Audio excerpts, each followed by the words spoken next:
বিসমিল্লাহির রহমানির রহিম। প্রিয় শিক্ষার্থীবৃন্দু, আশা করি সবাই ভালো আছো।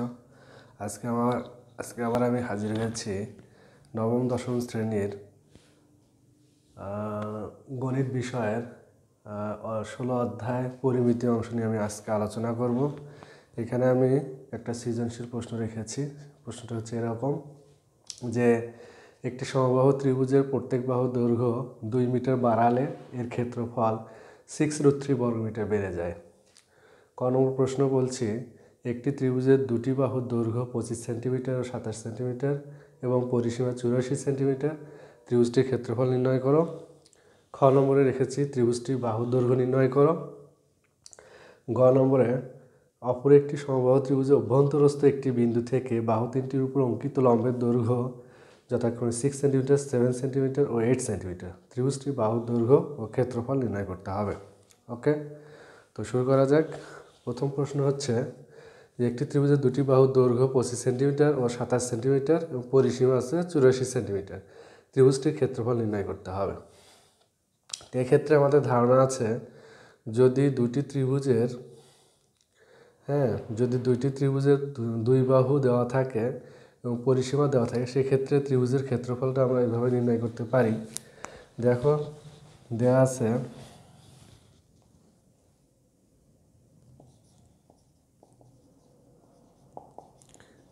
আছে একটি ত্রিভুজের দুটি বাহুর দৈর্ঘ্য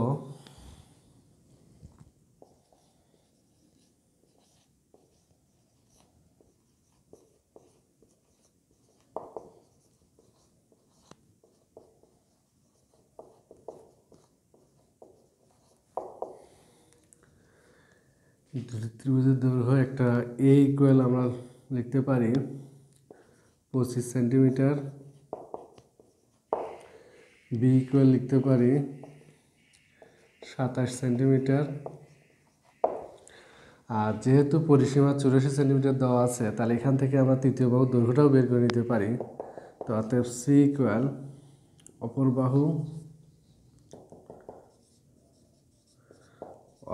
বাহু সি ইকুয়াল, তাহলে পরিসীমা থেকে 84 সেন্টিমিটার থেকে যদি আমরা এই 25 সেন্টিমিটার এবং 27 সেন্টিমিটার বাদ দেই, তাহলে আমরা অপর বাহুর দৈর্ঘ্যটা পেয়ে যাব।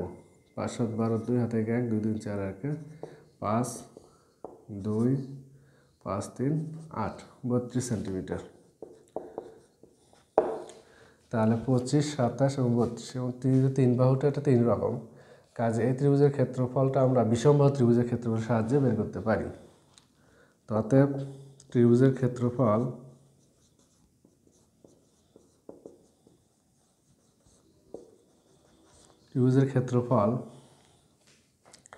এক্ষেত্রে তোমাদের আরেকটা বিষয় জানতে হবে। এখানে পরিসীমা হচ্ছে 84 সেন্টিমিটার, কিন্তু এখানে ত্রিভুজের ক্ষেত্রফল যেমন বের করব, সেখানে যে আমাদের যে সূত্রটা আছে যে √s into s minus a, s minus b আর s মাইনাস c, এই ক্ষেত্রে এসটা কিন্তু হচ্ছে অর্ধ পরিসীমা। হ্যাঁ, তো এখানে আমরা এসটা আগে বের করে নিতে পারি যে এখানে অর্ধ পরিসীমা s ইকুয়াল 84/2 অর্থাৎ 42 সেন্টিমিটার।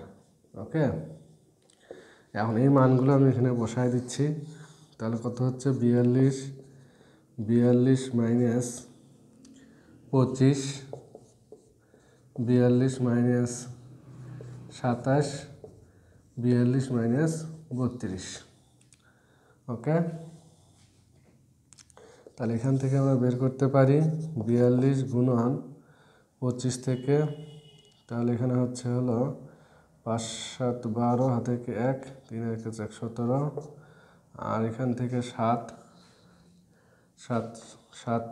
আছে 12 বাকি, 5 7 12 হাতে 1 1 2 3 1 4, আর এখানে হচ্ছে 0 10। তবে আমরা ক্যালকুলেশন করে এখানে বের করতে পারি কত হয়।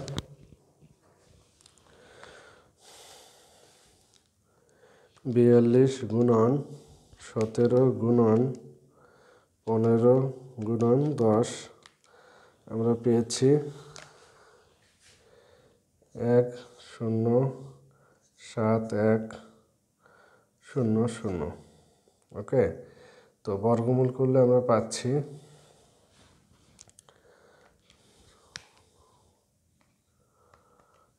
বর্গমূল করলে আমরা পাচ্ছি 107,100। তাতে আমরা পাচ্ছি 327.26, 327.26 বর্গ সেমি। তো আমাদের ত্রিভুজের ক্ষেত্রফলটা বের করতে বলছিল। তো এই ছিল আমাদের ক্ষেত্রফল। যারা একটা ত্রিভুজের দুটি বাহুর দৈর্ঘ্য দেওয়া ছিল আর পরিসীমা দেওয়া ছিল, সেখান থেকে আমরা তৃতীয় বাহুটি বের করে নিলাম। সেখানে আমরা এ বি সি তিনটে বাহু ধরলাম, আর এখানে দেওয়া ছিল পরিসীমা 84, সেখান থেকে এস হচ্ছে অর্ধ পরিসীমা, সেই এস অর্ধ পরিসীমার মান আমরা বের করলাম 42। সেখান থেকে ক্যালকুলেশন করে আমরা ত্রিভুজের ক্ষেত্রফল বের করলাম 327.26 বর্গ সেন্টিমিটার। এটা ছিল বিষমবাহু ত্রিভুজ। আর এটা বিষমবাহু ত্রিভুজের ক্ষেত্রফলের সূত্র হচ্ছে S into S minus A, S minus B, S minus C. Okay, এবার আমরা যাব খ নম্বর প্রশ্নে। খ নম্বর প্রশ্নে উদ্দীপকে বলা আছে একটি ত্রিভুজের সমবাহু ত্রিভুজের প্রত্যেক বাহুর দৈর্ঘ্য 2 মিটার বাড়ানো হলে, তার মানে শুরুতেই সমবাহু ত্রিভুজে একটা দৈর্ঘ্য দেওয়া ছিল, সেখান থেকে আমরা আসতে পারি। তো খ নম্বরে লিখতে পারি, ধরি সমবাহু ত্রিভুজের বাহুর দৈর্ঘ্য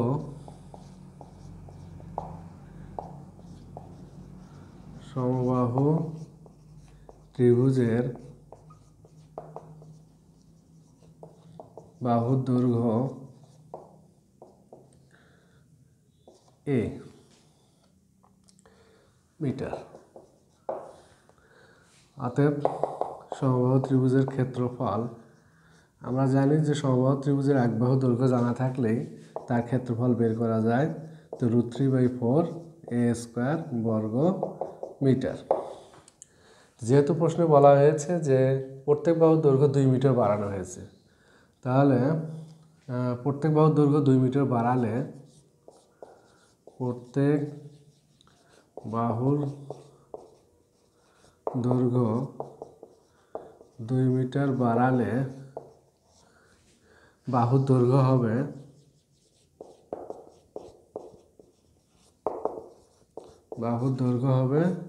a + 2 মিটার এবং ক্ষেত্রফল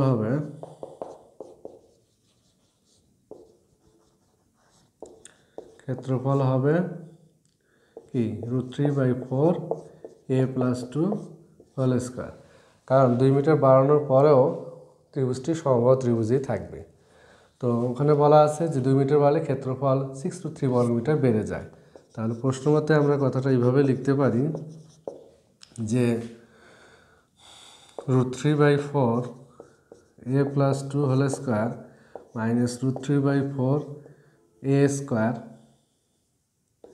ইকুয়াল সেই বৃদ্ধি ক্ষেত্রফলটা আমরা এখানে লিখতে পারি 6√3।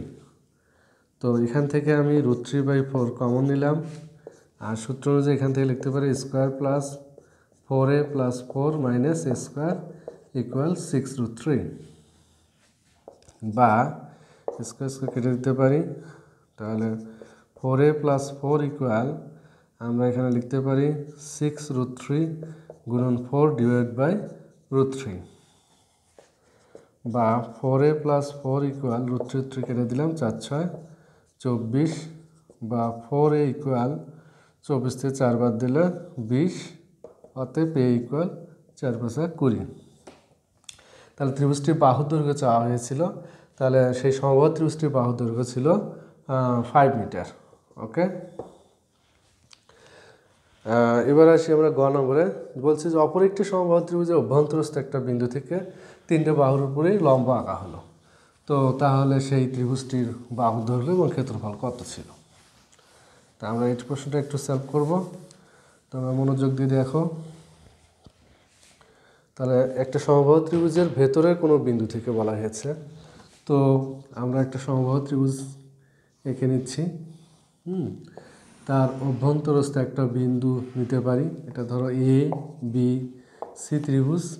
অভ্যন্তরস্থ একটা বিন্দু থেকে এর উপর লম্ব আঁকা হলো, এর উপর লম্ব আঁকা হলো, এর উপর লম্ব আঁকা হলো।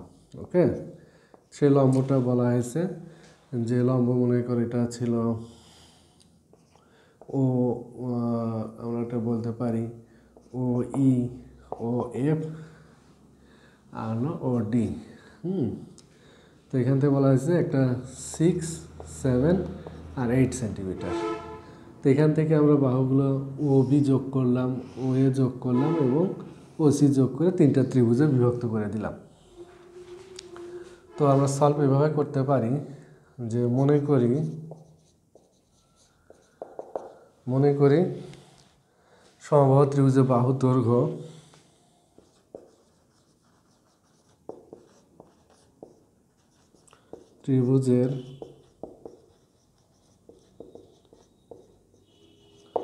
বাহুর দৈর্ঘ্য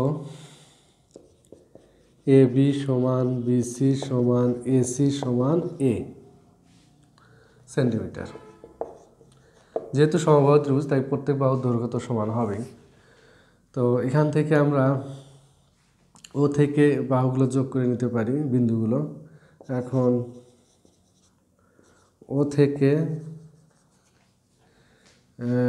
থেকে এ কমা বি কমা সি যোগ করি,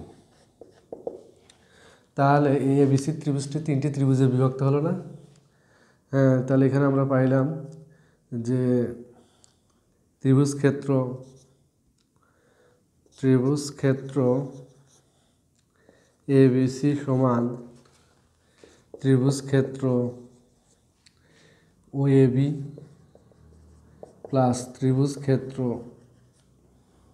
বিওসি প্লাস ত্রিভুজ ক্ষেত্র এওসি। তাহলে এই বড় যে এবিসি ত্রিভুজ সমবাহু ত্রিভুজটি আছে এটাকে আমরা এই 3টা ত্রিভুজের ক্ষেত্রফলের যোগফলের সমান লিখতে পারি। তো এখান থেকে ক্ষেত্রফলগুলো আমরা বের করে নিতে পারি, যেহেতু এগুলো লম্বের দৈর্ঘ্য দেওয়াই আছে। এখান থেকে আমরা ক্যালকুলেশন করে লিখতে পারি এবিসি ত্রিভুজের ক্ষেত্রফল, যেহেতু সমবাহু ত্রিভুজ তাহলে √3/4 এটা এ স্কোয়ার বলতে পারি। আর এখানে ও এ বি ত্রিভুজের ক্ষেত্রফল আমরা লিখতে পারি হাফ গুণন ও এ বির ক্ষেত্রে এ বিটা কিন্তু ভূমি, হাফ গুণন ভূমি গুণন উচ্চতা প্লাস আবার হাফ গুণন বিওসির ক্ষেত্রে এটাও এ গুণন উচ্চতা হচ্ছে 8 প্লাস আবার এওসি ত্রিভুজের ক্ষেত্রেও হাফ গুণন ভূমি এ উচ্চতা 6। এখান থেকে আমরা ক্যালকুলেশন করে লিখতে পারি 7a/2 প্লাস 4a, এখান থেকে কাটাকাটি করে লিখতে পারি প্লাস 3a। তো এখান থেকে আমরা সলভ করতে পারি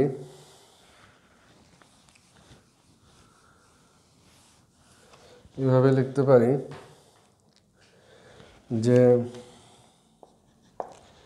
4 3 7, এটা আছে 7a/2 plus 7a equal √3/4 a square. এখান থেকে আমরা লসাগু করতে পারি 2 7a plus 14a √3/4 a square বা 21a/2 √3/4 a স্কোয়ার। এখান থেকে আমরা যে করে হোক এর মান বের করতে চাচ্ছি।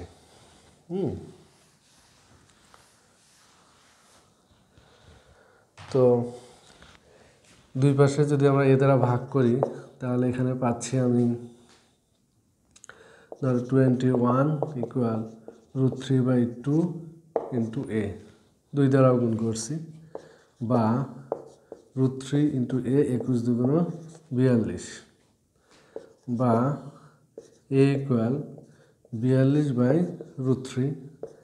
এটাকে আরও সহজভাবে ক্যালকুলেশন করতে পারি, √3 দ্বারা উপরে নিচে গুণ করলে এটা হচ্ছে 3, অতএব এ সমান 3 14 42, 3 4 12 হ্যাঁ 3 14 √3। তাহলে সেই ত্রিভুজটির বাহুর দৈর্ঘ্য হচ্ছে 14√3 সেন্টিমিটার। ওকে, এখন এখান থেকে ক্ষেত্রফল যদি বের করতে চাই তাহলে এই যে √3/4 a স্কোয়ার আছে এইখানে এর মান বসায় দিলে আমরা ক্ষেত্রফল পাবো। তো ক্ষেত্রফল দেখি কত হয়।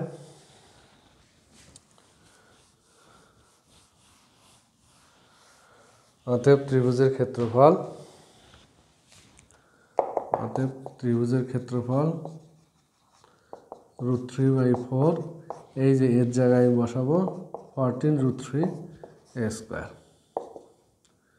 √3/4। তাহলে এখানে ক্যালকুলেশন কত পাচ্ছি দেখি।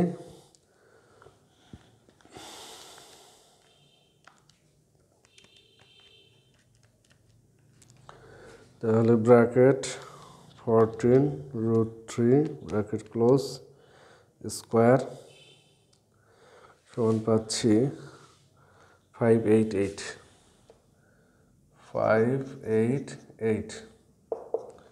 তাহলে ভাগ যদি দেই, ভাগ 4, তাহলে হচ্ছে 147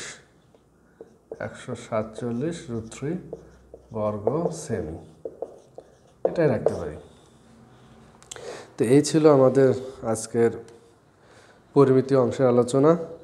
তা আশা করি সবাই বুঝতে পেরেছ। পরবর্তীতে আবার আমরা পরিমিতির অনুশীলনী আলোচনা করব। তা তোমরা সবাই ভালো থেকো। খোদা হাফেজ।